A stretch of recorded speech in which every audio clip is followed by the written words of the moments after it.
Alam mo, totoo lang, kung nahihirapan ka man sa buhay mo ngayon, okay lang. At least, magtatrabaho ka para sa pamilya mo.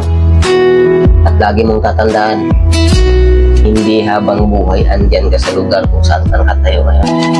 Tanda mo, lahat ng panahon may pagbabago,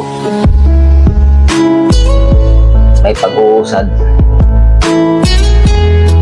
Kaya kung andyan ka na sa posisyon mong yan, lagi mong tatandaan, lagi mong sisipagan, lalo mong pang sipagan ng gusto.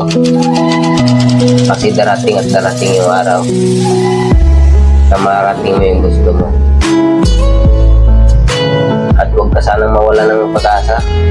Lahat naman ng tao dumadaan sa matinding pagsubok. Kung lagi mo lang tandaan, samahan mo lang ng kunting dasal sa ating may kapal. Yun lang.